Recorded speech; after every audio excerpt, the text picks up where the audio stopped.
Well, bing, bang, boom. We're fucking starting. There you go. We're on, Episode dude. fucking one off and We're, ready. I would hate to say we're on because we're always on, but Yeah, here we we're are. always on. It's the Here name we of this are. fucking game.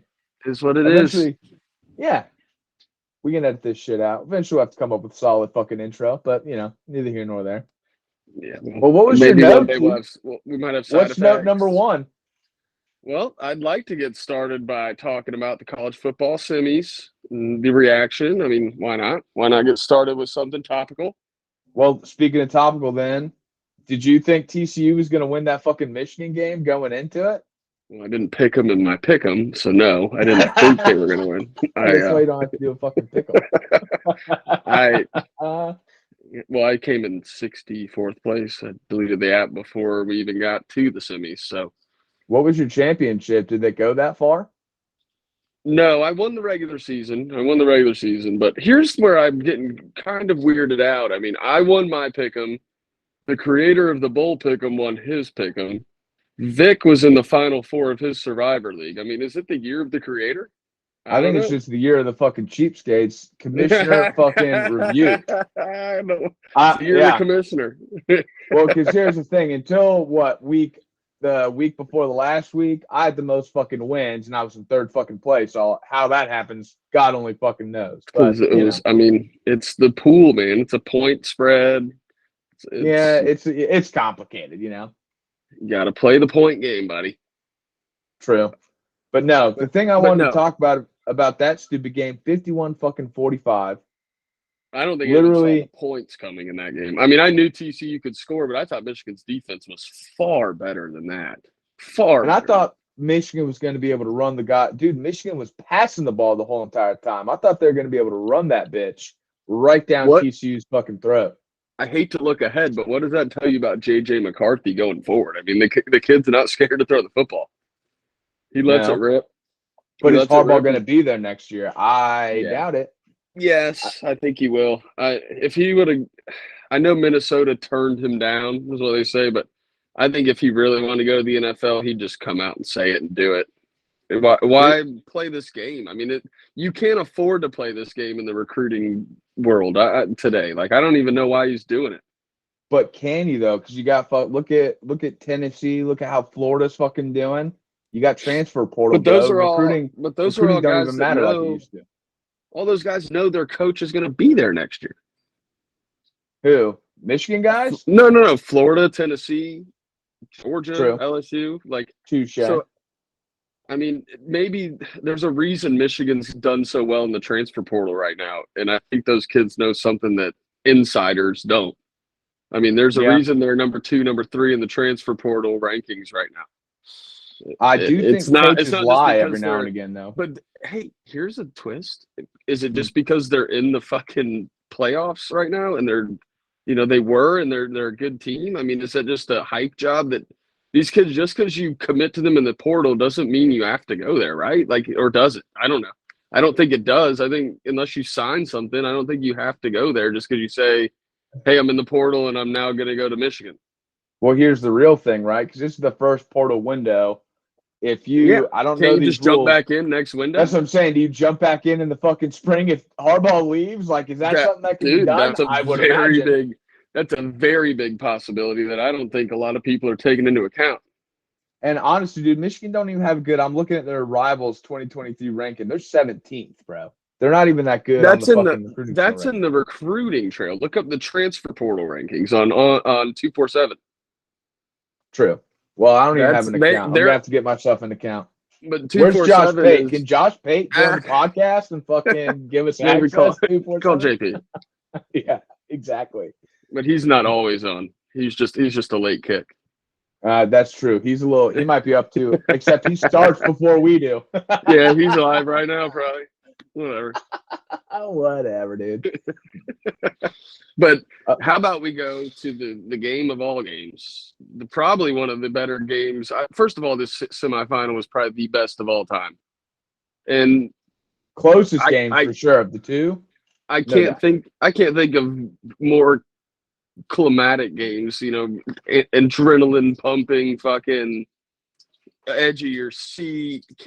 Trying to watch every second of the fourth quarter games. Like Last I can think of would be the Alabama-Georgia game last year, obviously. But then that brings me to my next point.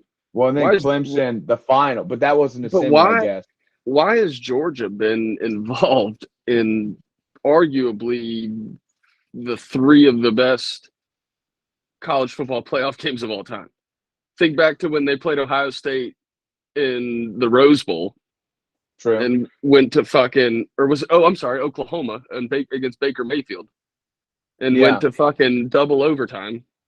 But are you just judging it by the semifinal or the final too? I just mean in playoffs in general, they've been involved in probably the top 3 games. See, the only game I think that could be like with them, you're going to say Ohio State, Clemson. No, I'm going to say Alabama, Clemson when Deshaun Watson, Molester Watson, fucking, took a basically Vince Young that fucking thing. Yeah, and that's won a good it point. Last second. That's a good point. But also, you could think back to last year when it was Alabama, Georgia? I mean, that game was back and forth to the wire, and Georgia came back and won that game. No, that's true. And then wasn't it 2 years before that when it was Alabama, Georgia in the final, and then Alabama came back and won that thing? Or was that the SEC championship? No, that was the SEC championship when Jalen Hurts came in after Tua got hurt. Yeah. And then Jalen transferred the following year to Oklahoma, and then that's when that's when they went to the final, I think. Bro, how funny is that? How funny is that shit though? That Hurts now, like the guy who was was the starter, then the backup, then became like the starter at Oklahoma because he had to transfer out. Now is having the better pro career so far than Tua. The dude. I mean, for one, it speaks to two things. For one, the amount of talent that Alabama had on their fucking roster is retarded. And always, I don't think we can say that on a recorded podcast, but I just did. And then, dude, we're episode 1, baby. Episode 1. Not too many people are going to be watching this guy. We ain't getting monetized on YouTube this episode. But also the fact that Jalen Hurts that dude didn't quit. The guy he wouldn't take no for an answer. He's like, oh, you don't want to start me here? I know a guy that does. He sees my talent, and clearly he's good enough to play with the best of them. True. Well, dude, he's probably going to be the league MVP this year. He should be. I at least in the running. The NFL. The fact that he's going to get screwed because he missed a couple of weeks down the stretch due to an injury, he's going to get screwed. See, but that's also like how the Heisman works this year, these times, like nowadays. Just because, dude, Heisman is literally just like, how is Stetson fucking Bennett in the goddamn Heisman finalist? Like that to me is fucking ridiculous. Well, the Heisman itself is a joke. It's voted on by reporters that fucking don't know shit. I hate the fact that it's strictly a quarterback's game, just like the NFL MVP. There's so many better players than. Stetson Bennett's good. He's just surrounded by a lot of talent, and he's a fifth-year senior. You got to take that for what it's worth, too. Also, Max Duggan is a far bigger impact to a game than Caleb Williams, in my opinion, for his team, which is what the Heisman is. Also, the Heisman values off-the-field shit, too. It values the fucking fact that Max Duggan didn't become the starter until week 2 or 3. He didn't fucking leave his team that he initially committed to out of high school and basically swore an oath to, essentially saying, I love Oklahoma. And then when his head coach leaves, he fucking says, fuck Oklahoma, and I'm going to USC. Yeah. I'm catching a bag on my way out. This is the year of the transfer portal. You got a guy who's a starter at fucking, Wake Forest. Guess I need to watch my mouth. Oh my God, you are taking the show notes right off my page, dude. Sam Pittman was my next fucking. He was my next fucking conversation piece. Is that what we're gonna start seeing? Is dudes who are legit starters on teams transferring out just for greener pastures? Yep, that's it, dude. That's exactly what we're gonna see. And at Notre Dame, first of all, why? Like you're not going in. I get it. Notre Dame has a clear ticket to the playoff if they just versus win. Wake Forest. Yeah, probably. Sure. But the ACC is so down. That just shows me that he has no confidence in the future of that team, right? Yeah. Or he just is a fucking asshole. Like it might just be the percentage of some of these guys. They're just assholes, and they're going to take the money. Maybe that's what I was just about to say. Maybe he's getting a bigger bag over there at Notre Dame than he could at Wake Forest, and he's taking it. Of course he is, dude. He's got all that. Let's be honest. How high is his pro? Well, dude, I say how high is his pro prospects, but look at Richardson, dude, our boy. That dude should be staying another year, but he's going. I mean, he's an idiot. He's a first round pick, apparently, though. Idiot's a bad word. He's not an idiot. It's a very selfish move, but at the same time, I think it's a stubborn move. I think he's just taking the easy route to a quick payday and not taking the harder route of going another year of college, gambling it. I mean, you could blow out your ACL in fall camp. Who fucking knows? But and he is made of glass, so and that's another thing. I mean, he's made of glass, and if we see that, how the hell do NFL scouts not see that? How are they not looking at this guy like, sure, he's big, he can throw it a mile. I don't fucking know. Football IQ is fucking terrible at the best. Like I was trying to find a better word, but I mean, terrible is the best I can put it. Not very good. Not very good at all. I don't know the play calling specifically, but I've never seen what appears to be more obvious zone reads missed in my life. Again, I played quarterback and missed a lot of zone reads in the high school level because I sucked. But I can see it from the fucking film room, and I can see it from TV in the stands. It's terrible. Well, I think a lot of it comes from him just being made of glass, bro. I guarantee you they were telling him, or he had it in the back of his head. Because, dude, how many games did that guy go gimpy on? You know what I mean? Like, there's 12 games in the regular season, at least 6, 7. He was gimpy, like Kentucky, LSU. He had an issue. Like, he had issues every game where whether it was his hammy, his ankle, he always had something going on where he was weird. I mean, like, I don't know if there's anyone with much better arm talent besides that dude at Tennessee, Joe Milton, who can throw the ball a country freaking mile. That dude's a stud. He's going to be a problem next year. He's going to be a problem. He might be a Richardson type of guy, though, where it's like, all right, well, yeah, you can throw the ball on a go route, but give him, a post or give him something that's a 15-yard route. Well, there you go. It's going to be. And that's a very good point. That's a very good point. I mean, when we saw Richardson last year, we were like, oh, fuck, we can't wait for this guy to be the starter. Yeah. Because he wasn't scared of letting it fly. Well, and then you kind of see what Dan Mullen may have seen is that, oh, this dude, like, Emory's transferring from Arizona State again. And so God knows where he ends up. He ended up somewhere. Look it up. Oh, he ended up somewhere. Yeah, he ended up somewhere. Well, I'll see if I can forget where it was. It was somewhere dog shit. Probably. I mean, he went to Arizona State right when what's-his-face was getting fired. Why do I think Rice? Why is my head saying Rice? I don't know. I'm trying to look it up now as we speak. But that being said, fuck Emory Jones, dude. Who cares about that motherfucker? I mean, God bless him. I just want to know now. Now I just want to know. Well, I'll see if I can't find it here in a second. But let's go to the other one, dude. Let's go to fucking Ohio State, Georgia. That was the real classic in my opinion. That's where this whole conversation started. Well, rambling. We're always on everything, dude. That's the whole name of the game. Always on a tangent. We're always on some topic. Maybe not the one you need to be on. That's what we're all about, man. That's what we're here for. Okay, he actually didn't. If this is correct, he's going to Cincinnati. Yes. So that's not a shit team. You said Rice. Now go ahead and look up who's going. JT Daniels is going to Rice. JT. Speaking of a journeyman, bro, that guy's gone everywhere. He was just at what? He started off at Georgia, then went to West Virginia? Missouri. No, he started off at USC. Then he went to Missouri. He was at Missouri at some point, I swear. And then I don't know, but then I know he went to Georgia. Then he's been to 5 schools in 6 years. Like he's been everywhere. Did he go to Pitt or West Virginia? I don't know which one. He went to West Virginia. That's where he was at last year. Okay, yeah. And now he's off to Rice. He's the quarterback of the Rice Owls. Nice. And he was a 5-star, bro. Like top of the line 5-star and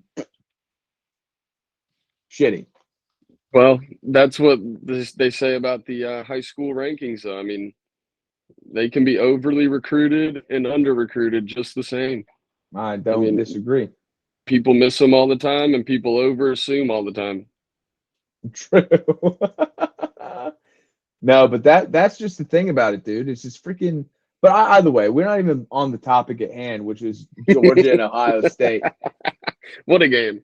What a Because game! the guy, and who was it? I think it was Pate saying this on his last little pod, was CJ Stroud, dude, showed up like Came out of legitimately if for he the would have first played time. like that against Michigan, if he plays like that against Michigan, we're talking. I'm not saying they win the game, but we're not talking the beatdown we witnessed on Thanksgiving weekend. Not even close. No, because he didn't play anything like that he against played Michigan. his ass off. Yeah, I for mean, real, he played really well. they had Georgia down what 10? How bad was the deficit? 17 at one point. Yeah, and then Georgia came fighting back. I'm trying to get the box score as we speak here. I mean, that was a fucking beatdown in the first half for a while. I was sitting there wondering when Georgia was going to show up. Then they cut to Kirby Smart at the fucking interview going into the half, and I wish you could pull that up and pipe in the audio. Dude, for real. One of these That's days when we'll we'll be figure that good. out. I mean, because what he said, I mean that's when you know a team is just locked in. I heard that and I said, all right, Georgia's not done. They may fucking get beat on a last second deal or beat by fucking a touchdown, but they will not be done. And it was what I wish I could Well, pull it up. 28. It was 28-24 going into half. Yeah, then Ohio State third quarter goes 10-0, right? And so what? That's 38-24. Then Georgia comes climbing back 18-3 in the fourth quarter. So Georgia owned. Basically, when money is made, they own the fourth quarter. And I think going into the half, though, Kirby said something like that he wasn't happy with what he saw. They got away with a lot of mistakes, and like what a general coach speak, but just the way I hate to say it, but I like Kirby Smart as a coach. I do like too, dude. I hate Georgia with a passion, but I do respect Kirby. And my favorite part of the game was seeing them cut to Will Muschamp on the sideline. I know, dude, a former Gator. Speaking of, just a quick little tangent, just speaking of former Gator coach, and I want to ask you this one thing about Georgia since we're Gator fans.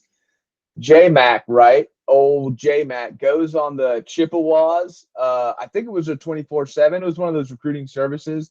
Goes on the message boards. Was that boards. real? Was that real? I think so. But before, let's just say it. He goes on apparently and says that, this season was unacceptable. We're all working hard, blah, blah, blah, blah, blah. We won't accept any of this anymore. Which to me, I could see J-Mac doing that, bro. And then probably face planting next year. But I could totally see J-Mac doing that. I mean, Jim McElwain said he could come to Florida and then score with his dog and proceeded to have one of the worst offenses in UF history, right behind Muschamp. I do vividly remember that as well. But the fact that he would do that on a message board is strange. Like, what? I think the only way you get away with that is it's the Central Michigan Chippewas, right? Like, they ain't some fucking, hoity-toity program. That's fair. But he's probably trying to get people just to buy season tickets. Or is it Minnesota? Is it Central Minnesota? The Chippewas. They're so irrelevant, I don't even know what state they're in. It's Central Michigan. But the fact that it might be Minnesota, not the more I think about it. I'm looking it up right now because I don't know. It's Central Michigan. But the fact that he used his real name is what kind of leads me to believe it was him. Yeah. He's just that fucking kind of guy. Like, he probably used his real name. For sure he fucking used his real name. He's Jim McElwain, bro. He's such a puss. And then, whatever. Florida. Oh, this is what I wanted to ask you. Speaking of Georgia, and I was talking about this with a couple other buddies. If they go back to back, like Georgia, the team that had a drought since 1980, goes back to back. To me, that's like football hell freezing over. Florida had another losing season this year, if you consider the ass whooping we got from Oregon State. And Georgia's about to go back to back. Like, that to me is, if you could say, hey, what is football torture to you? That's probably it. And the fact that most people are seemingly fine with it just shows how piss poor Florida's been. And I agree with you because we both come from the same era, but I unfortunately think that that's the way that Florida football is kind of going. Like, not old school guys. Like, I mean, the stadium's still packed. You still got tailgates. You still got all that fun stuff. But I mean, I was on campus for a couple games. It was still a good time. Don't get me wrong. But it just seems to me that the younger generations just don't get and they don't grasp the rivalries, the classic games. And I partially blame mainstream ESPN and all that, the way they've propped the SEC up and made it seem like the SEC is untouchable.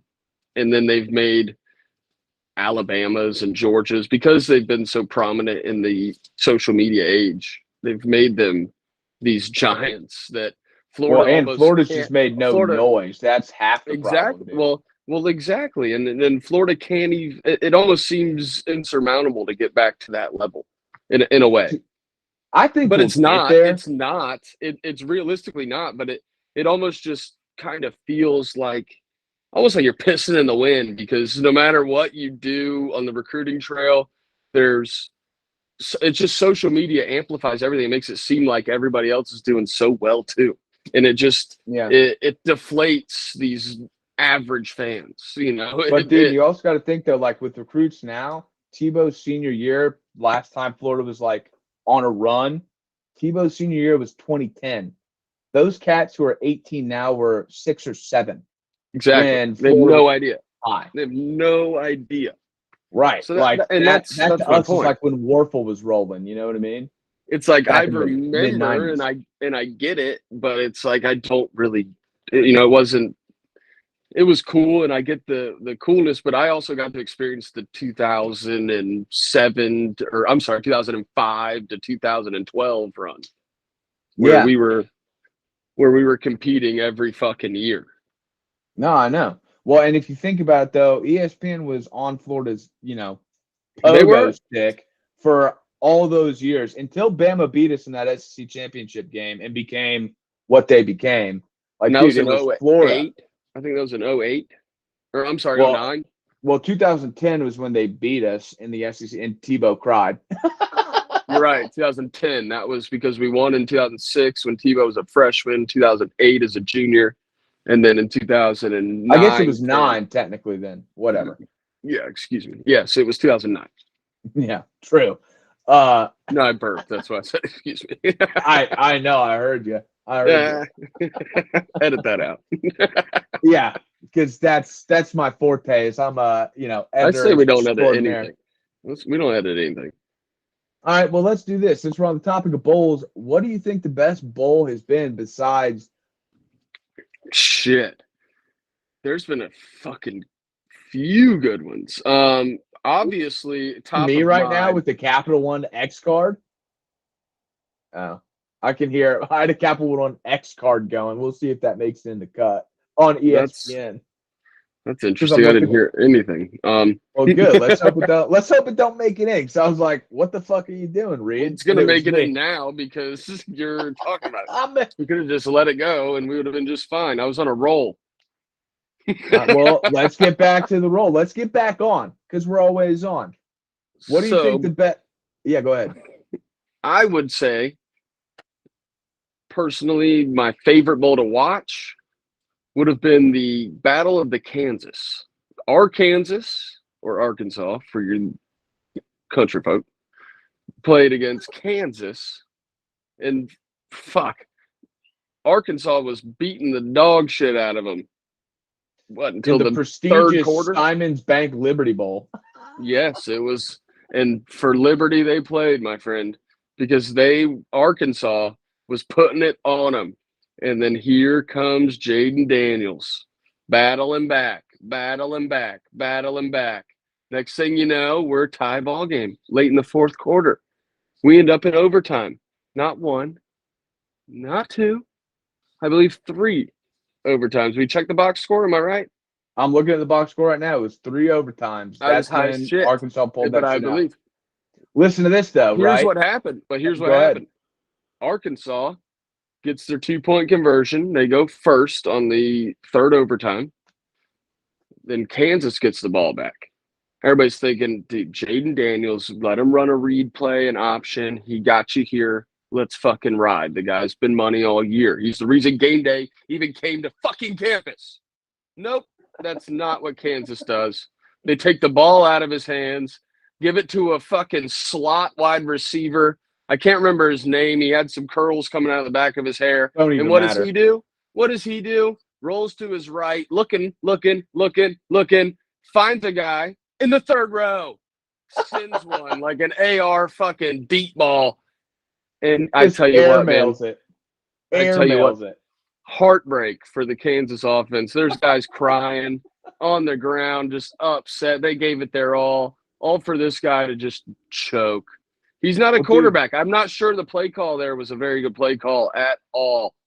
I don't know what they were trying to do. Why take the ball out of your star quarterback's hands? I'm not sure. Think about this, dude.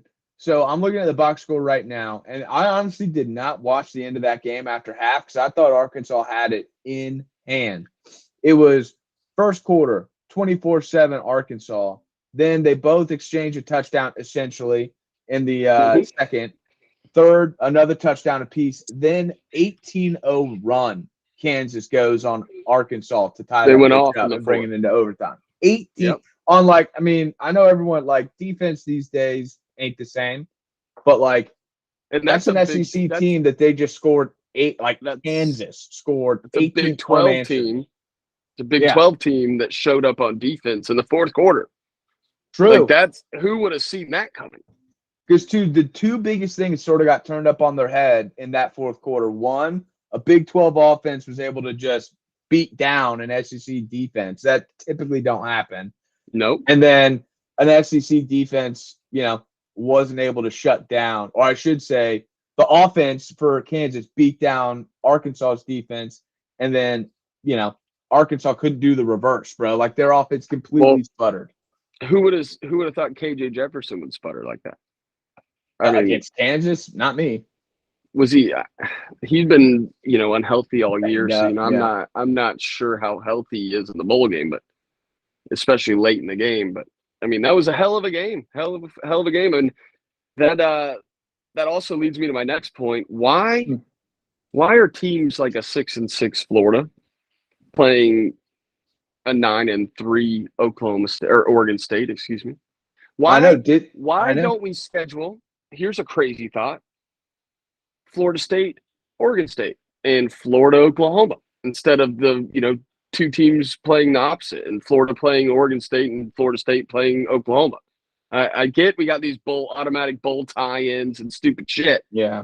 Why can't we especially with the expansion of the playoffs, let's do away with automatic bowl tie-ins, especially when something like Florida and Oregon State, you saw the stadium. It was fucking a quarter full.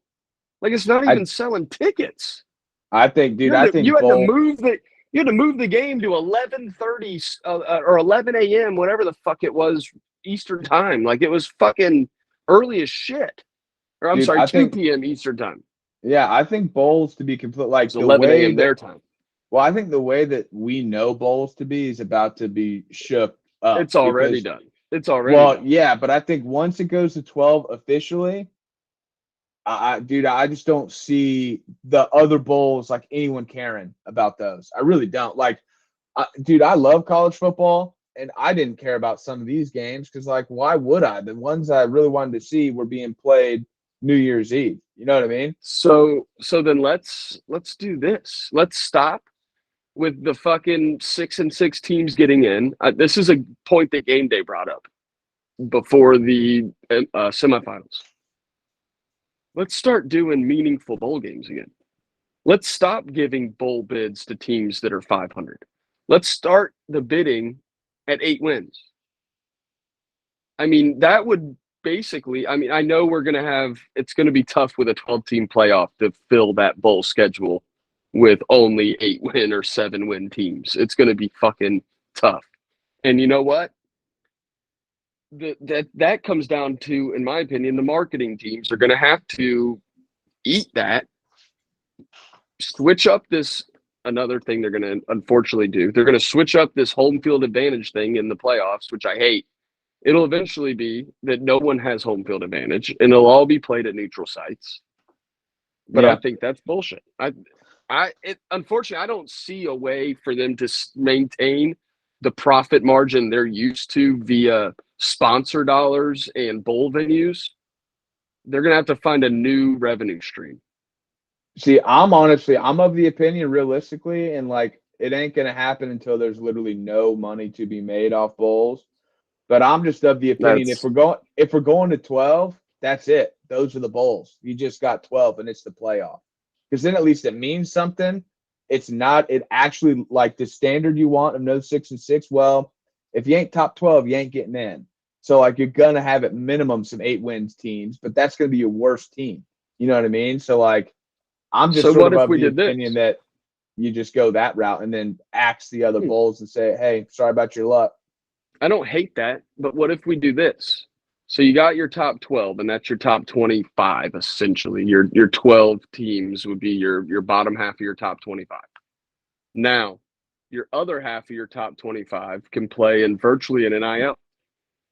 Or an NIT. NIT type thing? Right. And that would be interesting. And at least they get their practices in. And that would be interesting. You do the bottom 12 teams. And that would give you some incentive to be 7-4 or 7-5. That would give you figure out a way like to get the rest of the top 25 in. Like you at least got to be like you got to at least. Well, that's be in my the top point. 25. Like say the top 12 make the playoffs. The bottom 13, that the 24-25 is a toss up to get the last game in. Yeah. Or even you say fuck it and let those two have a play in. Like, get real creative if you want and make some more money. Let those fuckers play in a week before. Like 25-26, for lack of a better word. Or 24-25. No, 24-25. Yeah. The problem is, dude, the thing I feel like they're going to run into eventually is, like, look at all the transfers. The dude that was, what is it, in Jibu? Those kids are going to opt out. You know what I mean? Yeah, but those dates have to change. That you cannot have the transfer portal and early signing day occur in the middle of your most important games of the fucking season. That's insane. What's going to happen with the championship games? I think those are a thing of the past here soon. Because if you're going to tell me, right, if I'm a player, conferences are eventually a thing of the past. I think conferences are done. I think conferences will stay around. In terms of what we know. In terms of what we know. I think it's eventually just going to be 2. Like, I think it's going to eventually be like that's my point. It's going to be like the NFL. Yeah, how the NFL's NFC, AFC. I think it's going to be Big Ten and SEC. That's the way it's at least trending. I used to want something like that, but the more I think about it, I don't want everything to come down to a big tournament at the end of the year. I really don't. It's going to fucking take away from a Florida-Georgia game in fucking October. It's going to take – I mean, I don't want that. I don't want that game to be less meaningful because Florida, if they lose, can still make it as a 12 seed and possibly have an easier road to the championship than if they would have won the game. Like, you know what I mean? Like, sometimes that could fucking happen. Well, that's already happened in the playoffs. Works, the way the Alabama's already NFL taking works, advantage of that. Yeah, but the way the NFL works, that happens all the fucking time. Yeah. No, I mean, I don't want anything like that. Or in a team like Ohio State that loses to Michigan, they have a potentially easier road in because they lost. Yeah, because that happens every year. I mean, that game comes down to the wire and meaningful every fucking year. Well, and the thing is, did that game like really, truly? I mean, of course, Ohio State needed some help. Like USC had to lose, all that jazz. Sure. You make it a 12 team. That doesn't matter at all anymore. They don't need any help anymore. So it's like my whole thing is like, if you want those games to matter, this is Late Kick's whole deal. And the guys who are anti-playoff expansion, which is really me, it's like if you want those games to mean anything, truly, like the way that they used to mean back in like the 90s, aughts, mid-teens, like if you want Florida, Georgia, you want Michigan, Ohio State, that game means nothing now. Like if they lose or win, as long as those teams are in the top 12. Don't matter. Yep. You know what I mean? They can potentially face each other. If that's your only loss. Yeah. And would it be cool to see those two in the championship playing each other if it were to happen? Of course, right? Like that's the one payoff of the playoff. But like other than that, that's where to me that was the beauty of college football, at least how it was constructed, is that regular season games mattered a lot. Where it's like in the NFL, regular season games don't all that much matter unless it's like really down to the wire. Well, they do. They only do late in the season when you need a win. You know what I mean? Mm-hmm. Like the regular season games matter in weeks 1, 2, 3, 4, 5, 6, 7 in the NFL, but not on the magnitude that they matter in college football. Like you can't say you play you're Florida and you play Kentucky in week 3. You can't fucking lose that game if you want to make the playoffs. If you're we back on? I'm sorry. Low power mode. If you're we'll edit it out. If you're the Bucks and you play Carolina, or like they always do, the Saints in the first couple weeks, and you lose, who gives a fuck? You play them again, and you got everybody else in your division a few more times. It ain't a big deal. Like it's way different. You only got to win your division. And that's what I was just about. It's only construction. It's only 4 teams.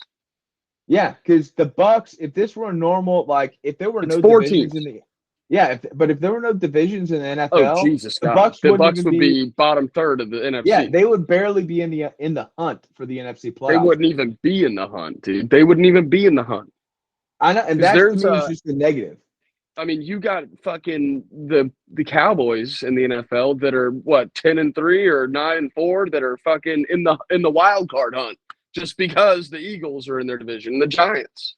Yeah, no, I agree, dude. I agree, and that's where to me I don't like. I mean, again, are there going to be good games? Like it's evident just from the semifinals we saw, those games were legit.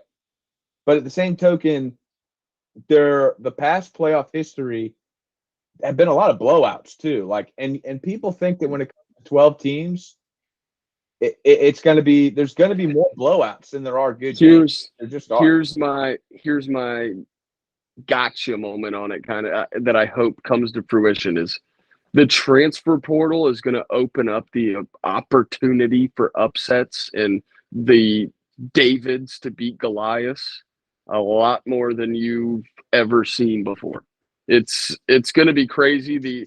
The talented guys you see go to lesser programs for immediate starting jobs is going to be something that we've never seen because guys aren't looking for development anymore. They're looking for immediate starting jobs. Whether they're going to be NFL talents, that's yet to be determined or even developed at the places they end up.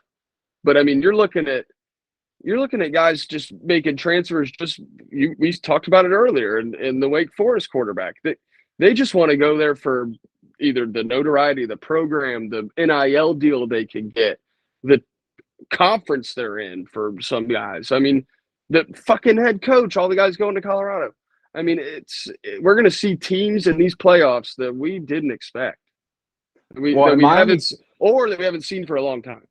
Yeah, my only counter to that would be is I think what's going to happen, I know we've talked about it before, it's just how you see like in basketball, I think the lowest rated seed to ever win it was either a 7 or a 9 seed, something like that, out of 11. My thing in football, depth at that point of the year, as you keep on going out and out and out, and now you're playing 2-3 extra weeks, you're telling me like the Ohio States, the Alabamas, the Georgias of the world who are on top right now have the best. They're going to have the most top to bottom. They're going to have the most. They're going to be able to, let's say they have a major injury or something, God forbid, they're going to be able to like, okay, if Sam Pittman, that dude goes to Notre Dame and he's out, or some other transfer portal guy. Okay, well now that team sucks. Where it's like Bama can actually like replace or at least keep a certain standard that I think is just going to show even more as the playoffs expand. I mean, God, I hope 12 is where they stop it. But like everyone thought 4 back in 2012 was perfect, or 6. I think they wanted 6 or 8. So it's like I wanted 8 initially. I thought 8 would have been the perfect. You have your big conference champions and 3 wild cards. I like your Power 5 and 3 wild cards. I honestly wasn't. I didn't like the BCS. I did not. I didn't like that computer model fucking ranking bullshit. I wasn't. I'm not saying you could have tweaked it to make it better, but as the playoffs have showed, this is now the second time ever in a decade that a third or fourth seed has even made it to the final. So it's like more times than not, that thing got it right. And I get it. I know why everyone wanted the playoff because they want college to be like pro, but I was never too. That's never not too why I pissed. wanted it. I want it because the unpredictability of college sports and the excitement and passion of it. For one, more football. I mean, who the fuck's gonna argue against that? And True. two, we saw it TCU Michigan this weekend. I mean, obviously they got a good thing going down there with Sonny Dykes, and I mean that team hit the transfer portal hard. They got some good players. Fucking Max Duggan, Heisman finalist. All the things are coming together for them. But that's not going to be every team that's in this 12-team playoff. Yeah, crazy shit happens, man. That ball bounces funny ways. You could see last-second field goals made. I mean, it's just exciting to see more college football just because I truly believe there is parity in college football. I know it's not evident all the time, but I do believe that the Oklahoma States, I know that they just lost a bunch of guys in the transfer portal, but they can play with fucking Alabama, 8 out of 10 times. They're going to put up a good fight. I mean, because, and I'm not saying that like Stanford's going to play with fucking Ohio State, but there is some parity between the top dogs, and there's like two, three teams in each conference right now that could play with anybody in any conference, in my opinion. Yeah, unless you go to the ACC, where Tennessee right was now that is arguably the terrible. fourth best team in the SEC, and they just stomped on the ACC champions with not even with their starting quarterback, who was should have been a Heisman finalist. That leads me. I'm going to take my hat off and fix my bill for this. That leads me to my next uncomfortable but very important topic as we head into the preseason, postseason, off-season, whatever you want to fucking call it. Is Florida State back? I mean, in terms of, do they have a realistic shot of winning the ACC next year? Oh, they unfortunately, realistically, they had a decent shot of winning it this year if they just had a couple of things go their way. They lost a lot of one-score games. I mean, they did. I think long-term stands out the most. Yeah, one, I think true long-term, like if we're looking a decade from now, I think the ACC is going to lose all its best teams. Like I would put money on it right now that Miami, Clemson, and Florida State pick another team, whether it be North Carolina, as people were rumoring, maybe Duke, are going to be in the SEC. It's inevitable to me at this point. But really, that's in the far-flung future. I think in the next couple years, right, like the next 4 or 5, and for all I know, maybe the playoff expansion might alleviate that. I kind of hope so, because I don't want FSU or Miami anywhere near the SEC. But the only thing I see is like it looks now that finally Florida State and Miami are getting their act together. Miami is yet to be seen. I'm mainly going off their recruiting rankings versus production on the field. But if those two teams at this point. But if those two teams can actually get their act together and play decent football in the regular season and finally knock Clemson off its perch, like, no offense to Clemson, they got dudes, but like they had a starting quarterback who's now in the transfer portal, is transferred out for most of the year, stumbling, and they won the ACC. I mean, against Wake Forest, this is their best year in God knows how long. So it's like I'm hoping just to bring parity to the ACC, those schools can get right. FSU, I think, would I say they're back? I don't know, because how are we clarifying back? Like back to their 90s standards? No, I mean, they're not there. I don't think that. But are they back to championship standard in terms of ACC championship contention? I think so. And I mean, inevitably, you win the ACC, you're in the college football playoff. Unfortunately, unless you go as long as you're undefeated, for sure. Unless you go 9-3, 10-3, and win the championship. Yeah, I mean, then that's probably not going to be good enough to get you in. But no, that's the thing, dude. Is I think they're going to be okay. But it's taken Norvell. I mean, I know he's going on year 4. It's taken him maybe even 5. It's taken him It's a bit. 4. Yeah. It's but is it? I mean, they went 10-3 this year. They weren't bad, and they beat LSU, who ended up being a very good team. And in all honesty, LSU, if they were to play them right now, by the way. if they were to play them right now, LSU would beat the brakes off them, I'm afraid. I mean, I personally think that I think LSU missed a lot of opportunities. Now, in FSU's defense, Jordan Travis is playing his ass off right now. I mean, that kid is playing very well. He's running the shit out of the football. FSU's run game looks good. But LSU is also doing as they wish with the football. Aside from they truly manhandled Purdue. They probably should have called that game for health reasons. That was unbelievably bad. Yeah, but what was their LSU's last game of the year after that Alabama game? That was fucking. They looked horrible. A&M. Yeah, they played terrible. So they're also in the building blocks of their team, and they're. Let's go there. Let's go to A&M. How about the fact that they're fucking in turmoil, basically? Their 25 people in the portal. Yeah, on their teams team. are poaching players off that team left and right. I mean, they're dropping in the portal like flies. I know, dude. Well, that's the thing. But they're also picking up some guys. They're also picking up some players. Well, I was about to say, speaking of the portal, did you see that it's 36% of the entire football, it's like FBS. Yeah. 30-ish, 35% of the teams, players have gone into the portal. So literally a third of the teams. That's crazy. Wild. That's crazy. What do you think of the Bobby Petrino hire at A&M? And he's going to call plays. That's according to late kick Josh JP. He said that would be the catalyst for this team, is that Jimbo needed to hand over the keys to the offense. I think it's needed, dude. Because Petrino, if there's 2 things I know, Petrino ain't good at riding a motorcycle, and 2, he knows how to call plays.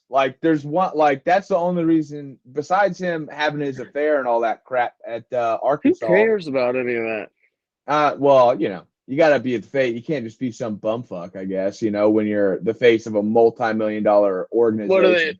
So what is the logic? If he cheats on his wife, he's going to cheat on the team? Is that the way they think? Well, I don't know. It probably doesn't speak highly of your morals and how you're going to go about getting players. I mean, I think maybe he just likes some pleasure. sort of standard. Maybe he just likes pleasure, which equates to winning for my team. Sure. I think principle is a good thing to have in coaches. You know what I mean?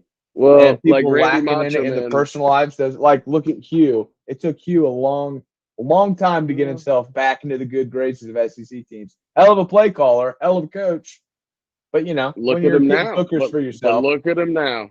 Well, we don't know what's going to happen. We don't know there might be Auburn's scandal prone, so there might be a big scandal in their future. That's weird. They're not really scandal prone. They're conspiracy prone. Their boosters like to just plant shit and just fucking watch the team burn.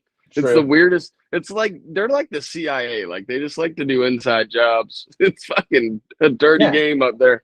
Well, bro, they like to set a little ember on the plains there and just let everything burn to shit. That's their fucking goal. But now I think that Auburn might be on the up and up too, really, in the next couple of years. Because a couple of years. I mean, not next year. I don't think it'd be a massive turnaround for them. Their offense sucked, dude. Their offense was so bad, and they had a fucking. You talk about us having a specimen at quarterback. Their fucking quarterback was just as big, just as physical. I can't think of his name right now to save my life. But he was fucking big, dude, and he had some arm talent, but he was a pussy. True. I watched him get popped a couple times, and he just kind of limbered off. He, kind of like an AR deal. Well, if there's one thing I'll say, though, and I'll be completely truthful, as much as I just crapped on Hugh Freeze and Petrino, I would have taken Hugh Freeze in a New York Minute if Florida would have offered him. No doubt. I mean, I don't think he was in the running with the Napier because I don't think he was. I think Napier's going to pan out. But Mullen, it was the Mullen one where we were thinking about him. That's what it was. Because that was before he went to Liberty. Mm-hmm. He was at Arkansas State, I think, before he went to Liberty. Yep. And then that was like as he was making that move. You're right. All right, well, let's transfer a little bit out of college and go to pro since we wanted to talk about it. What are your thoughts on the Hamlin thing, DeMar Hamlin? Dude, first of all, I didn't see it live. I know you called me that I texted night. you about it. You were sleeping. I fucking for some reason I'd passed out, and it was weird. It happened late in the first quarter. Yeah. And I mean, I was watching the game, and I just passed out watching the game. Like I just was in bed, just had it on, fell asleep, and I woke up at probably like 11, and I saw the shit on the TV, and I was like, "What the fuck?" But I just turned it off, went back to sleep. I didn't pay much attention to it. Next day, I wake up, you're texting me. I'm looking for the hit, can't find it anywhere. I'm thinking this dude must have got fucking clean, dude. Like, must have got old school clocked.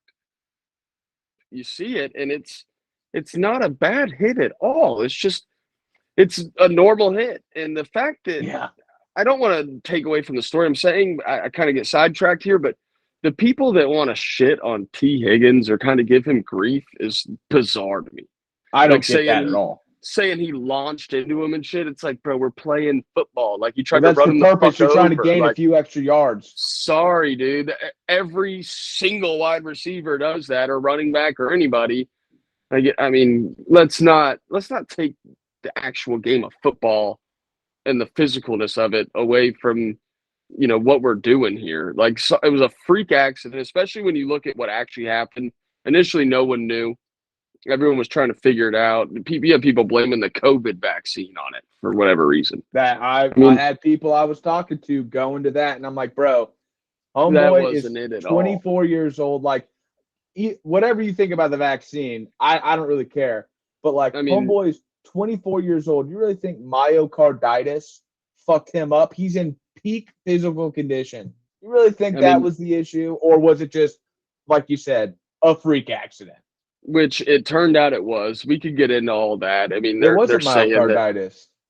No, it wasn't. I'm saying it was a freak accident. Oh, it was a complete freak accident. We could get into the whole myocarditis and athletes, and there is actually shit going on where, like, young athletes are just dropping dead and they don't know why. But that's a whole nother fucking thing to get into that I didn't have show notes on. So we'll get into that next. I was about to say, because I would have to look into that, because I know the whole myocarditis thing is real. Like, it's a thing with vaccines. I just don't know if it's truly, like, causes people to drop dead. I mean, maybe there's people out there. I don't know. And that's the thing is I'm not sure that they've actually, and I don't know for sure either way, that they've even pinpoint these athletes that have died to that. But it's just a strange thing. But anyways, back to the DeMar Hamlin issue. He fucking just caught an unfortunate hit at an unfortunate time in the fucking matrix, basically. Like, how do you catch somebody so perfectly at the perfect electrical rhythm of the heart to cause that? I mean, it's only happened, I think, in sports one other time with the hockey player that took a slap shot to the chest. And I mean, that's the only other kind of case study we have to relate it to. Yeah. But credit to the fucking medical staff that kind of basically kept him alive for the 9 doctors, minutes. Obviously, because apparently he's conscious now and can. I don't think he can speak, but he can write and all that stuff. Yeah. Did you hear what he wrote? First thing he said. He said, "Did we win? Did we win?" Now, what I hate is the doctor's response that said, "You won. You won the game of life." Like, you corny that's some soft shit right there. This man wants to know if we won the game, and you're gonna fucking soft heart him. Like, be like, "Nah, dude. Because of you, we couldn't even finish it. You son of a bitch." Now, Marky up the road lost $1 million on this game. You son of a bitch. You led right perfectly into my next question. Do you think that game should have been canceled the way it was? And on top of that, it probably won't happen now since that's what DeMar Hamlin said. Did we win? But there's been talk that the Bills might cancel their this week's game. No way. So, question one, do you think the game should have been canceled the way it was? And question two, is it really necessary for another week's game to be canceled? for the Bills? So I'm going to answer question 2 first. No, we're not canceling it. For you to throw away your whole season over this, that's fucking ridiculous. This dude would be absolute. Even if he was still in a fucking coma or whatever he was in, he would be devastated to wake up and know that we were fucking 10-3 or whatever we were going into this, 10-4, and in battle for first place, and we fucking forfeited the season because I got hurt. He would be fucking. And I'm just speaking on his behalf, just from an athlete's perspective. But I mean, I can't imagine a guy that wakes up and asks if we won the game would be happy that they canceled the rest of the season because he got hurt. This would be a time more than ever for the Bills to come together and win a goddamn Super Bowl for the first time in their motherfucking franchise history. If you ask me, this is a time where Jim Kelly rolls out of his fucking carcinogenic state that he's in from too much tobacco and comes out there and tells these motherfuckers, listen, I couldn't get it done 3 times in a row. It's your turn. 4. They went to Super Bowl 4 times in a row. Excuse me. I just besmirched the great Jim Kelly. But now question 1. I know everybody at Casa de Pizza would not want them to cancel this game this week. All those legends. Now, here's the thing. Do you think they should have ended the game as they did? That's where I'm torn right now. That's where I'm torn because injuries are a part of sports, man. But especially football. How the fuck that dude literally died on the field? How do you expect they're humans, man? Like, I mean, could you come back and play after, like, say I fucking took a hit on the field and died? Like, could you go snap the ball to the backup after say I'm the starting quarterback and I fucking took a shot and now I'm literally dead for 25 minutes on the field? They're reviving me. They wheel me off in an ambulance and now you got to snap the ball to the backup and we got to win this game. I mean, I know we're at war. It's football. This is the game. We got to go. But, I mean, it's something you kind of got to ask yourself. That's tough. So what about this? See, so I'm of the opinion, hot take. I know most people don't agree with me on this probably. I think they should have kept playing. I honestly, personally think it's more honorable. Like, okay, so the first thing the guy asks, right? The dude who just died on the field, first thing he asks is, did we win? So he expected the game to be going on. Like, the guy who actually had the incident happen to him was expecting that. I personally, and I've been saying this with my brother, I personally would have expected, like, I would have wanted that game to continue if it were me in that place. I'd be like, dude, there's nothing you guys can do about it. Literally nothing. It doesn't accomplish anything to me, for me, because my hands are in the doctor's and God's hands now, right? Like, thank God he was in Cincinnati where there's fantastic doctors. Like, just because I thought the game should go on doesn't mean I want the guy to die. Doesn't mean I don't understand that there's, like, real world shit going on. Like, I'm not, like, oblivious to all that. But at the same time, the way I see it is like, what kind of example does it set to just society? Because we already have, let's be just completely frank, a very mentally weak society. And it's like you're saying, okay, so when you come up against adversity like that, the first thing you do is fold your chair and go cry in the fucking locker room. You know what I mean? And then potentially you're so distraught. And again, I get it. Like, I've seen death firsthand. But it's like... Were you Shannon Sharp it? Huh? Yeah. Were you Shannon Sharp it? What do you mean by that? You don't show up to work the next day because you're so disturbed. Yeah, and you didn't see that where he didn't show up because of Skip Bayless's tweet and fucking he didn't go to fucking Undisputed the next day. All he does is talk on TV. Yeah, I did see that, but it's just like, and like, that's an act. Like, that's all. I'm no Skip Bayless guy. Like, I really think Skip Bayless is kind of a jackass. But what he said was not I was thinking the same thing. I don't think it's that bad because, like, the thing it was not out of bounds. I wish we could pull up the tweet. Yeah, and it's like, what's more honorable to me is like, dude, play harder now that I'm out. You know what I mean? Like, yeah, exactly. And here's the thing too. If you and NFL guys, this has fucking happened. Florida did it, right? Like, literally in basketball when Keontae, and now they ended up getting their ass kicked. But like when Keontae or they finished the game. They finished the fucking game. Because, dude, there's no, and like, that doesn't mean that they're bad people. Doesn't, like, they just have a job to do and go do your job. Like, to me, that's just, again, I hate 100%. To extrapolate it out to society. You're right. Like, dude, if we're going to be a civilization that literally just cries when bad things happen, well, then we're not going to be great or have the luxury we have very fucking long. And so it's like, especially the next generations, because they're pussies. They're soft. And I gotta go grab my phone charger.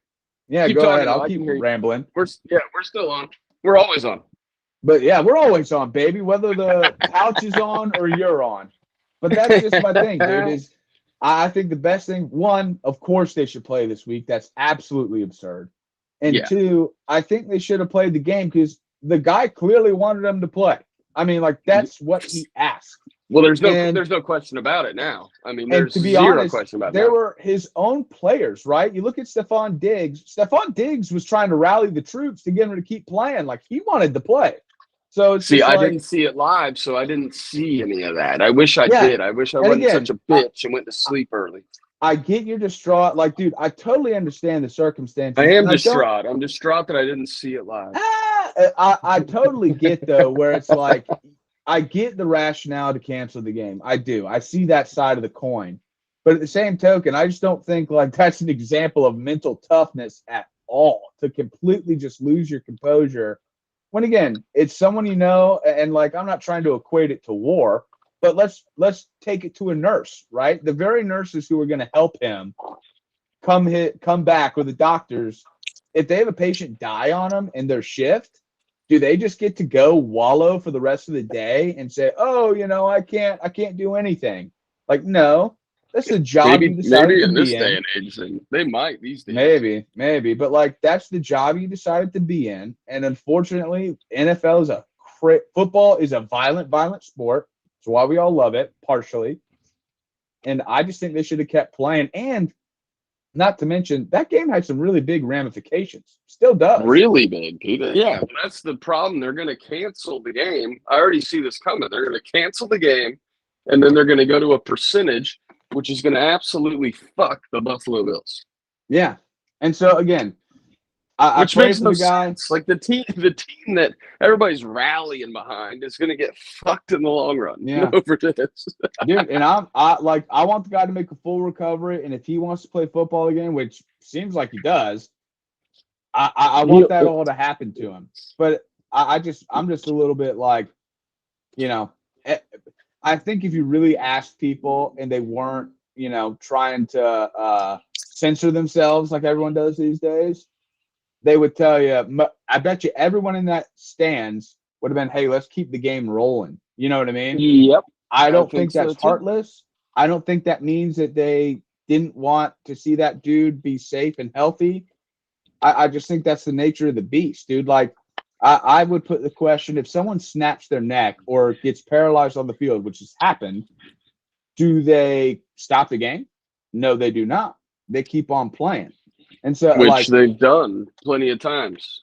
Yeah, it's happened plenty of times. And so it's just like, to me, I just don't understand the rationale of why. Again, I get it. You got everybody who works at ESPN. They're all libs, and God bless those people. They're worth something. But it's just like, at the same time, are they doing what their bosses want? Are they doing like what they truly feel, or are they pandering to what they believe their crowd is? And that to me is where it's like, I just don't know if that was truly necessary. I think the hit and what happened, I wish that doesn't happen to anybody ever again, right? Like, I'm not condoning any of that crap. Sure, yeah, who would? I mean, first of all, I am condoning that, because the way he made that tackle was very fundamental. He led with his fucking head up, chest out, made a fucking tackle. And that kind of brings me to the rules, right? If he goes under the old school rules to where he probably wouldn't have gone with his chest up like that, he would have gone to his legs more. He does, yeah. He probably goes down with his shoulder, goes more towards the hip. I know that Higgins was going low, right? Like, it's not like it would have been easy, but I bet you he doesn't bust his heart open like he did. But, that's neither here nor there. I get it. CTE is the boogeyman of the modern NFL these days. Yeah. So, which really, I think everybody, personally, this might be a hot take too, But I think everybody's got CTE, whether you play soccer or baseball or anything. Like, I think that's going to be a big revolution. Oh, shirt change too. Look at this guy. Wardrobe change mid conversation. Got the charger in. Well, you're ready to go for like another 3 more hours. I could. What are we at? What are we up to right now? Do you have a time on it? I don't know. It doesn't say time. I know we're at least an hour in. I know that. I mean, it's 9:53 Eastern time. That's what I'm saying. I know we probably start around 8:45. But I got at least another hour in me. I'm about to take another dab. Well, let's do this. Let's get yourself a dab. I don't care if you got to bring it over there. No one's going to see this anyway. And let's talk about what's going on a little bit around the world, dude, because the thing that's cracked me up recently is the whole shebang up in Congress where literally they're trying to get a Speaker of the House or whatever, and it's going to be like the first time in 170 years that it's gone to like a 10th round vote because no one wants that fucking guy to win. I haven't heard anything about this, so I'm going to go ahead and grab my computer and go out on a limb here and hope the Wi-Fi here will hold up. I need to at least be able to follow along. I'll give everyone a little bit of a lowdown. It's this is interesting because this is Nancy Pelosi's seat they're trying to fill, right? To be, yeah, because just basics, is every time whether it's Republican, Democrat, whoever has the majority in the House. Hold on. I got a breaking news here. What's going on? Michigan football program under NCAA investigation. Uh-oh, Harbaugh is out, boy. Harbaugh is out. What investigation? What are you reading? What are they saying? What violations? It's loading. I told you I don't have good internet here. Uh-oh. And then Harbaugh's job status reportedly not the only newsworthy deal, blah, blah, blah. Source said it's relatively minor infraction, but it also centers around the program's response. So they'll probably vacate a fucking game or two, or sanction themselves a couple $1,000. They don't take away a scholarship. Yeah, they're not really saying shit. It probably ain't anything too big. Where'd you see that on ESPN? I don't want to say. Why can't you say? Because it was on MSN. So it's probably fake news. Oh man, Aaron Hernandez's ex-fiance accused of running through trust fund for her own personal use. Well, what else is she going to use it on? I'm surprised she's got any trust fund. I guess you don't take away murderers' money. I don't know. Why would you? Why would you? You know what I mean? Aaron Hernandez. What a blast from the past name there, huh? What a stud. What? Aaron Hernandez. Yeah. I mean, I will give you on the football field, he was pretty dang good. Off it, he was not the greatest. Not the greatest. Is there any other? And, glory. I was just going to say, name the worst. Like, who's worse than Aaron Hernandez off the field? Like, in their actual playing days? Because, I mean, I guess you could argue OJ. Yeah. Well, that was going to be the only one I could think of. But he killed his wife after football. Right. So who? I don't know who actually got tried. There's probably people, but I don't know anyone of the name recognition, who literally have gotten convicted, like Hernandez, and was a active NFL football player, like Pro Bowler. That dude Maurice Claret was pretty bad from Ohio State. Yeah, but he never got it in his pro career, did he? That's true. He never went pro. Well, I think he went pro. He just wasn't very good. Well, he didn't play. The Ravens. I think he got dropped from before they even played a game, if I remember correctly. I think he probably stole some shit. Well, because if I remember right, Maurice Claret got arrested right after the national championship with guns in his car and high as shit on some other I don't even know. He was running from the cops in Ohio. Well, he's having a good time. He basically beat one of the best Miami teams to ever walk on the field. So I can see him having a bullshit call. I mean, it was a fucking very iffy call. Touche. Listen, I don't want to give Miami props for anything, but they probably should have won that game if we're being completely realistic about it. Mm-hmm. I agree with you. But back to the topic. Since I want to talk about the just fun where can I facts find this of at? Where should I go? Fox News? What website? Either or. Just type in Kevin McCarthy. He's the guy who's trying to run for speaker.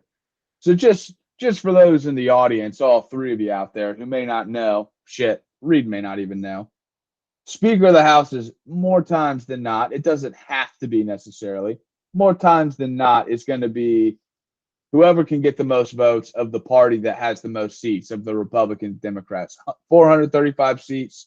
Pretty sure what that means is you need 213 votes to become Speaker of the House. McCarthy, Republicans have a very slim majority. He's obviously a Republican. Republicans are going to control the House. Nancy Pelosi is now not going to be the Speaker of the House. Obviously, she doesn't have enough votes. And she's decided she wouldn't run for it anyway. So what's going on right now is there's apparently it started off at 5 Republicans, which would have been hard for McCarthy to overcome. Now it's 20 Republicans who are basically adamant that they will not vote for Kevin McCarthy for Speaker of the House. Why? I'm not quite sure. I don't think he's a great politician by any freaking means. But the whole thing is going on now is they're now it's been going on for 2 days. It's basically keeping from new Congress people from getting sworn in. And there's literally they're about to be on the 10th round of voting for the Speaker of the House, which is the first time I think I saw a stat in 164 years. 164 years. So that's literally around the time of the Civil War or just after. And so the whole thing is they're basically the Republicans are basically in shambles right now. So the Democrat minority leader, this dude named I think it's Hakeem Jeffries, he's got more votes than McCarthy does. He's got 212 to McCarthy's 200. And so they're basically, Republicans are a little bit going crazy right now to see who the heck's actually gonna be the leader of the House. Doesn't give you much confidence in the in the American government when they can't even vote for a speaker. Have they given any reasons? Have they given any reasoning as to why they're so torn? I think the main reason is there's just a bunch of former really hardcore Trump people who are against him. The guy Matt Gaetz over in Florida, or I guess in our home state, Florida, he's avidly against him. Hold on, didn't that guy get caught up in a pedophile deal? How's he still even a fucking thing? That he just got reelected. There is some sort of scandal going on. Nothing's truly been proven to where he's been indicted. But there are some there's fire, bro. I'm so confused. There are some pretty interesting people that are in his social circle that have been convicted of essentially, I don't know if it's truly raping underage people, but it's having sexual relations with essentially underage prostitutes. I'm so confused in this world. Why are there not people? Place. But why the? Thank you. Why are there not people in this world that run for these? Well, I think I just answered my own question, but that run for these political seats that aren't just fucking dirtbags, dude. It blows my mind. They all just got the skeletons in their closet that are just fucking disgusting, diabolical, fucking fuck over worthy. I don't even know the words for half the shit they're up to. Yeah, a lot of them aren't up to good things. That's for certain. It just blows my mind. I guess you don't get to that point of power without being a maniacal narcissist. So I was about to say, you got to be pretty narcissistic to get that far up the ladder, because people who would want to do it. So is that not a problem in itself? Unfortunately, it's an unfixable problem, I think. That's kind of been the history of politics, no matter what country, no matter what time period, forever. Yeah. I mean, that is what it is. The leaders going to lead. I mean, that is what it is. It's a hard dictator's problem. Going to dictate.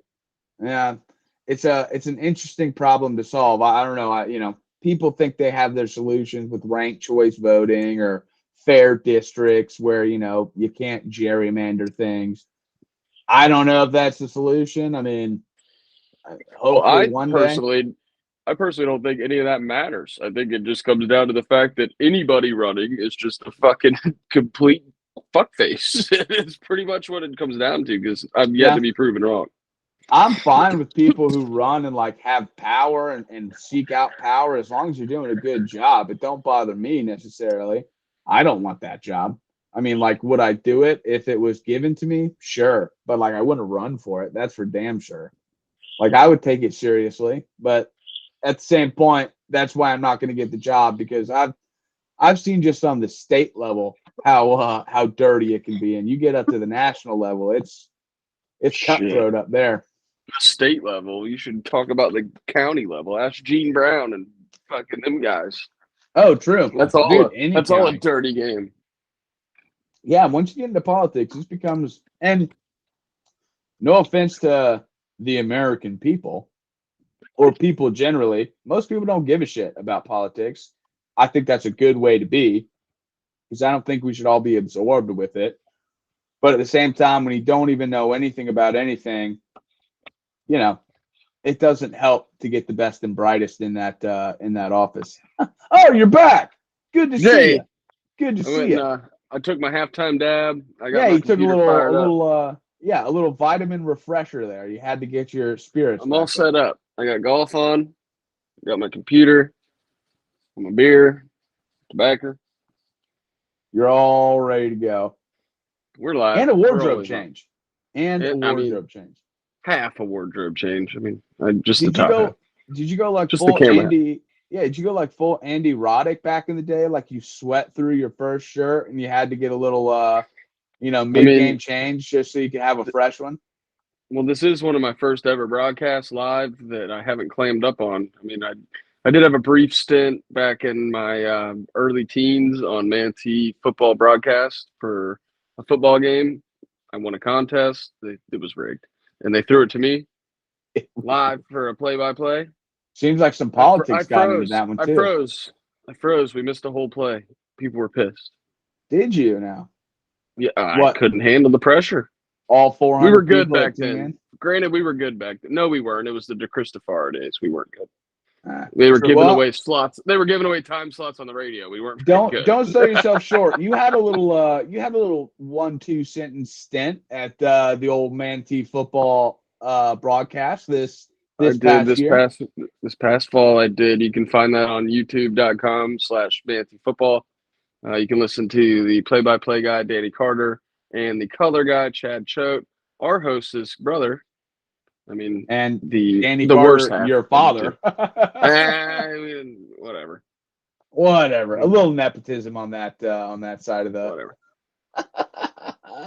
No, it is what it is, dude. It's all crazy. The world's going crazy right now. We might be at war with China and the Russians in like a couple months. Who the hell knows? Well, did you see? Now that you mentioned China, apparently we've got the likes of Warren Buffett and some top investors very concerned about China's next mission to the moon, saying that they're going to claim it as their own land. Yeah, I saw that with NASA too. They were saying that if China, that's in that space race, well, dude, I think that's a concern. That'll probably happen inevitably. I mean, the only people to be there is America so far.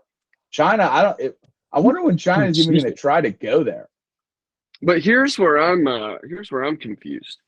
I want to pull up this article so that I can read it to you verbatim, because the wording in this, the way they said that, basically they say whoever's first to the surface of the moon will control it. And that leads me to my question of, I thought we already been there. I think what they're talking about is like first people to actually have a base. You know what I mean? So are we both like building houses right next to each other? Like fucking, what was that show with Ty Pennington back in the day? Oh, like Trading Spaces or whatever the fuck it was? No, what was that? What was that fucking Ty Pennington Extreme Makeover Home Edition? Oh, they had like little Extreme battles. Makeover Moon Edition. And we're fucking both building bases, and whoever can get the first one done in 60 days. Like, what are we doing? We're gonna, dude. I mean, listen, I'm pretty anti-China. I think we're gonna beat them there anyway because we're supposed. Well, probably the Chinese aren't anti-China. LeBron True. James. The NBA as a whole, Hollywood.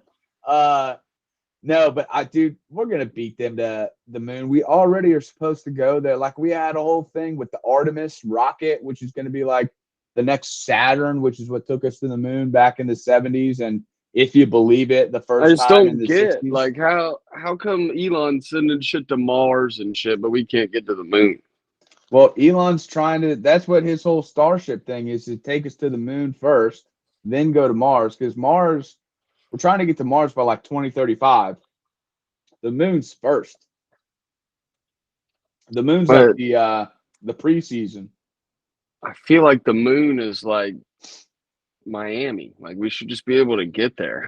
Like I know there's a lot of bad shit and weird shit that goes on there, but we should be able to just get there. It's not easy, dude. It ain't easy. That's for certain. I mean, if conspiracy theories are to be believed, we've never been there. So, well, that's what I'm wondering. I wish I could find this article that said that that's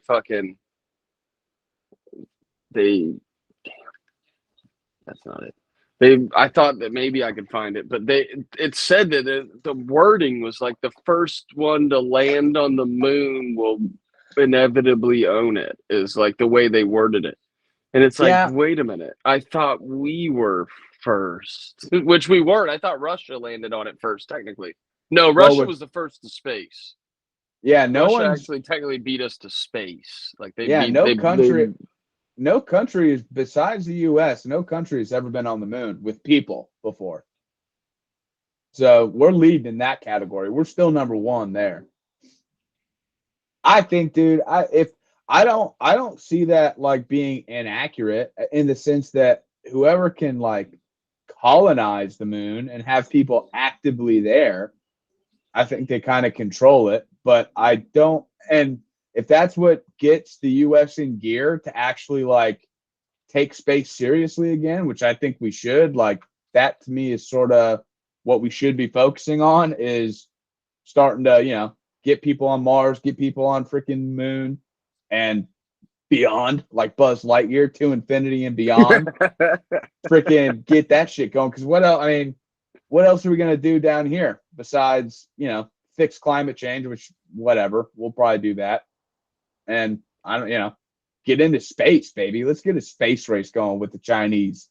Look at you just doing mid episode tweaks. Mid-episode wardrobe changes, mid-episode just leaving the couch. I thought I'd get off the couch for a little bit, get on out in the streets. Talk to some people. Said you wanted to go to space. I'll show you the moon. There's the moon right there, dude. We got it. Yeah, that's the moon. Right there. We're gonna have to have a new Carter's Corner where you're just out there talking to the people. Talking to the people about whatever. Well, I would like to talk about I heard this on Rogan the other day, citing another powerful podcaster, about the solar flare that flew off the fucking sun back in 2012 that didn't get reported on for 2 years. It passed between the Earth and the moon. It was pretty close to hitting us, and I hate to take it out of I hate the fact that we can't pull up a clip, because I would have that clip saved where they talk about it. Basically, they're not sure what deflected this solar flare, but something deterred its path from hitting us. Like it should have hit us, and it came from like 93 million miles away, or wherever the fuck the far away the sun is, and it passed within like 100,000 miles or a million miles or something very close, like between us and the moon. Like it went like right between it, and if it would have hit the Earth, we would have been fucked. Yeah, but you know that what is it? What are those lights up in like Alaska? What do they call those? The auroras or whatever? You know what those are, right? Yeah, I'm passing through them right now. Yeah, that's solar flares. Over my shoulder here. Solar flares happen all the time. Yeah, but there's solar flares that are more called powerful. CMEs. They're coronal mass ejections that fly off that can, they're basically, plasma that fly off the sun. No, I know, but that's more. I mean, again, I don't know like how Dude, I accurate pass we by can. them in my spaceship all the time. If you can see, I'm in my spaceship right now, and I've seen them. No, dude, there is stuff. If you get them too bad, dude, you can't actually it could fuck up satellites. If there's one big enough, it could wipe out the atmosphere and then we're dead. But I don't think that's happening anytime soon. You wouldn't even know that it happened. I mean, you would know for about 30 seconds or a minute until you're, suffocating from oxygen and you're dead. Like no oxygen anymore. Or everyone gets cancer really fast and they die within like a year. That kind of wouldn't be the worst way to go. At least you get a year. I don't think you'd even get a year. That's me speculating pretty big time there, guy. I don't know how. I think we'd all die pretty instantly if there was a big enough solar flare to take out the atmosphere. Because then, if the atmosphere is gone, the whole fucking oxygen is gone. You think so? Well, I know so. That's what keeps the oxygen in. Yeah. Oh, we've gone off the fucking rails, bro. Where's your filter at? I don't got them. I mean, I probably do, but I ain't using them.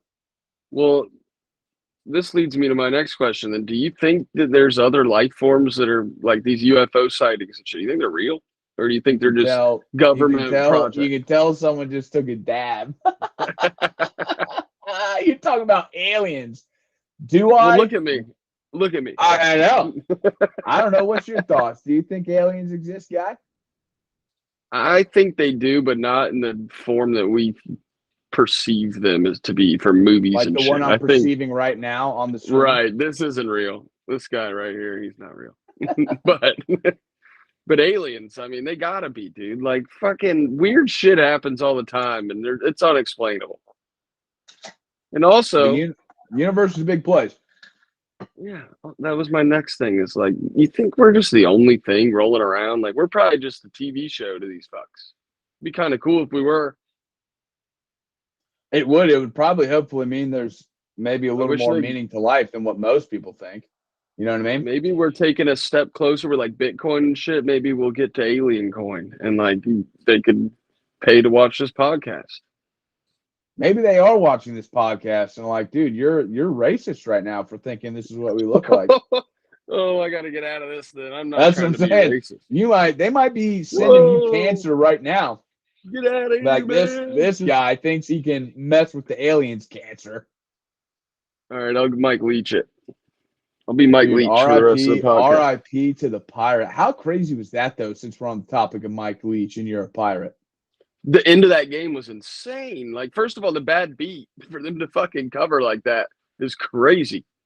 Well, that was stupid. Those stupid back and forth. There were so many of them in the bowl season. So many of those laterals and shit. Yeah, and it's like, or should I talk like this? Very. There were so many of the laterals we made. Pirates don't laugh. I'm gonna have to find a good spot to cut this bitch because we're clearly just not in focus anymore. We're perfectly focused. I'm just fucking. I found out there's filters, and now we're episode 1. This is exactly what the people want. True. I bet you. You haven't tried anything. You could probably have so much fun right now with a filter, and you won't even try one. No, because I'm good on that shit, dude. I'm not trying to play to what is it, the Wiggles, and have 3-year-olds watching this fucking thing. Whoa, did you just call me a pedophile? I'm not saying you're a pedophile. I'm just saying you're playing to the little kids, just like you're doing right now. Why do they give you all these is my bigger question. I mean, I could be a fucking box of fries. Watch this. A box of French fries. Freedom fries, guy. Know the name. All right, you're right. Get back to business. You have any other topics to bring up besides the fucking filters on the goddamn Google? I do, actually. I do. Oh, I just realized I can minimize this and scroll through my phone. This is insane. All right, let's get back into college football if you don't mind. Let's do it. Lincoln Riley. Anything besides these damn filters, dude. Let's get back into college football. Sorry, buddy. I was just having fun. Lincoln Riley, USC, scores 40-plus points and still finds a way to lose the game for not once, not twice, but the third time, I believe, this season. I could pull up their record and officially get to the Utah. the Didn't stats, Utah come back on them, or was that no? They were trying to come back on Utah. Beat them. Utah beat them twice, and I believe both games they scored 40-plus points. Yeah, that's not. I mean, we're talking about the Pac-12, dude. The Pac-12 is, but Tulane. They lost to Tulane. I got breaking news out of the NFL from 56 minutes ago. It's not quite as breaking as we wanted, but I shouldn't have said that because this is recorded and no one would know exact timestamps. Bills-Bengals contest will not resume, the NFL says. Not a shock. Not a shock. So what are they going to do? Just end it in a tie, or is it like nobody gets anything? Well, that's a good question, right? Like, how do you proceed from here? Because that game has a lot. That was my thought, is they would end it in a tie. You know what I mean? Like, I didn't think they were going to replay that stupid game. Let's see. Week 17 game between the Bills and Bengals will not be continued, the NFL announced. And I just got booted from the article. I don't know why. I'm bringing it up right now. Monday's game, this has been a very difficult week. Roger Goodell said, we continue to focus on the recovery to Damar Hamlin, blah, blah, blah. Time of stoppage, Bills winning 7-3. Buffalo entered week 17 tie with Kansas City. They don't have any update on what they're going to do. Yeah, they literally, it just says, we'll let those decisions take place among others who want to make them. Said Zach Taylor, the Buffalo Bill or the Bengals coach. Oh, that's in regards to the team. Yeah, it's, whatever. Okay. They got to pander to people. I guess. But yeah, I get. So it doesn't even say that they're going to have the game be considered a tie, which I think that would at least be like semi-reasonable. You would think that'd be probably the easiest way to determine seedings and shit, is either that or you just completely forfeit it. But I feel like that'll fuck everything up in terms of win percentage and everything else because they played one less game. Yeah. I mean, It's probably happened before, though, that the NFL's canceled a game and didn't make it up. Well, it's probably maybe due to weather or something. I could see that being the case.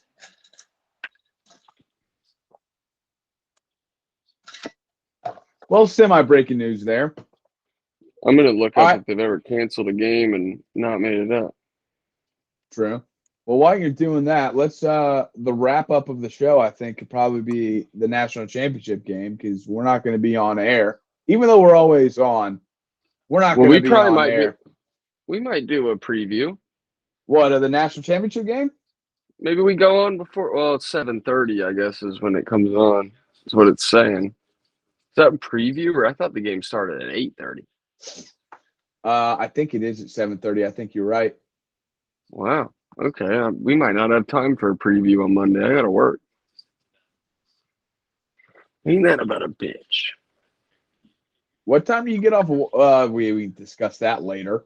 But, yeah. Well, what do you think is going to happen in the game then, since we might not be on? Who do you got, Georgia or TCU? I think that TCU comes out to play, but you give fucking Kirby Smart an extra fucking few days to prepare, which they're giving him, and it's tough to beat that team, man.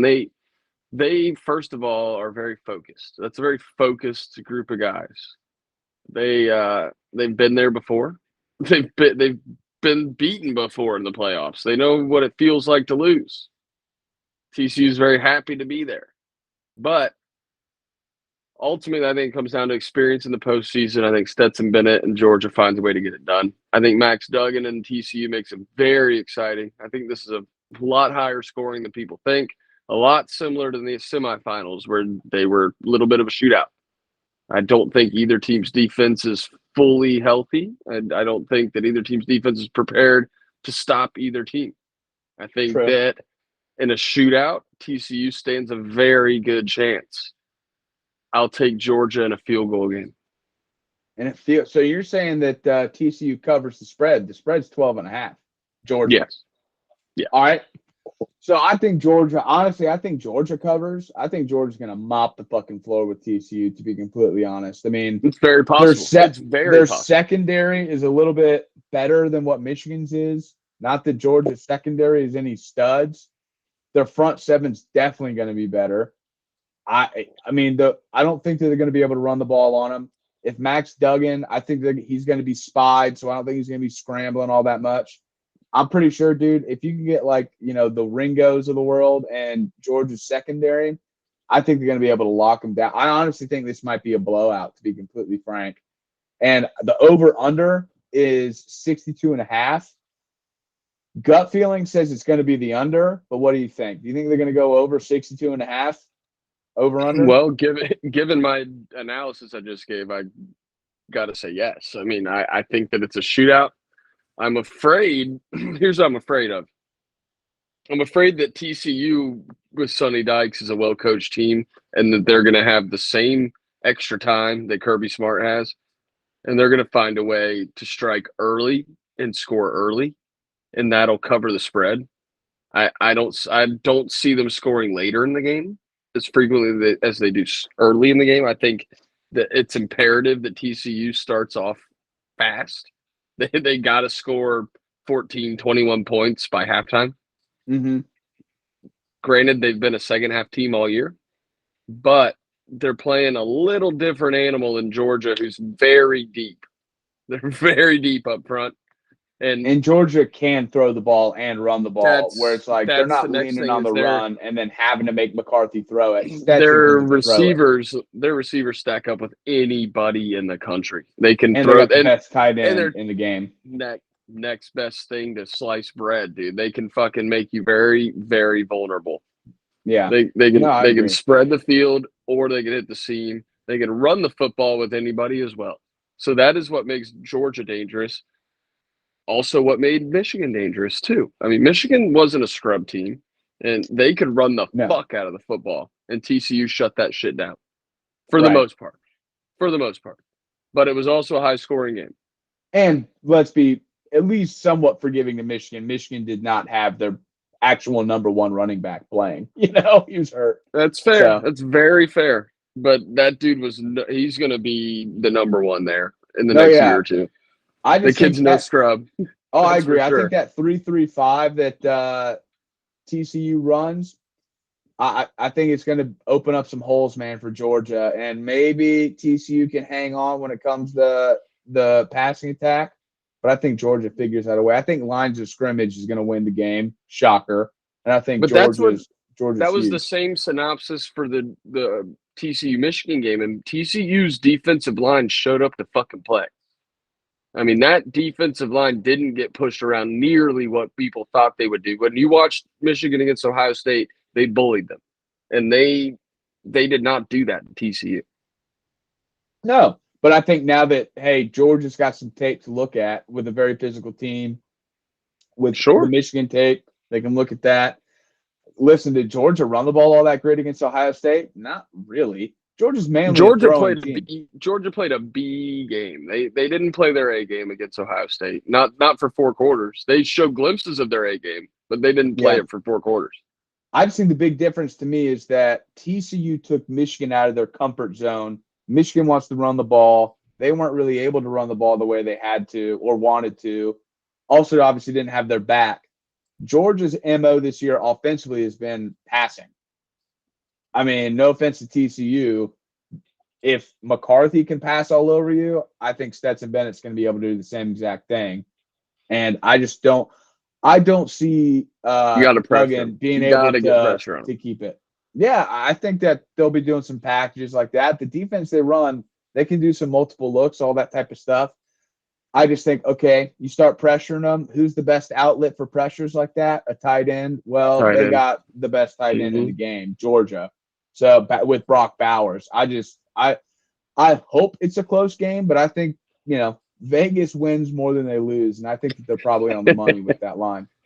I tend to agree with you in that statement. I'd also like to say that's why they play the game. You got to fucking get after it, and you got to beat them for 4 quarters. And that's why, again, it is imperative. It is absolutely vital that TCU gets off to a hot start. Georgia comes to play in the 4th quarter. I mean, look at Ohio State. They were down and then charged right on back. So they're going to become with a team that don't give up on the 4th. So that's why this game is very interesting to me is both teams are second half teams. Both teams. Yeah. That TCU team in the 4th quarter, look at the K-State Big 12 championship game. They fucking battled back they were down, 11 or 17? And battled back, and fucking Max Duggan took them 98 yards himself and damn near won the game. They probably should have won the game. Yeah. I mean, that team has found ways to win all year. Even when they didn't win, they found ways to at least be right there to win. So I don't doubt them in the 4th quarter. The question is, can they compete with a veteran, skilled, highly skilled, top-class Georgia team that is coached by they're probably coached by the best staff in the country. I think that they may have surpassed Nick Saban's staff if they win this game, especially in dramatic fashion. It's up for debate at least. And my only thing is TCU going to get as, I don't want to say lucky, but as fortunate as they did where Michigan had a bona fide touchdown, in my opinion, called back. They had 2 picks, both that went for 6, if I'm not mistaken. At least one went for 6. Is Georgia going to do that? They very well could. Doesn't mean it can't happen. I just don't see them getting that lucky again or that fortunate again. And I think, I hate to say it because I hate Georgia more than any other team that we play as Florida fans. I unfortunately think they're going to go back-to-back, and I'm not happy about it one bit. If I had to give a prediction, 62.5, that's a pretty large one, but I could see that being an over.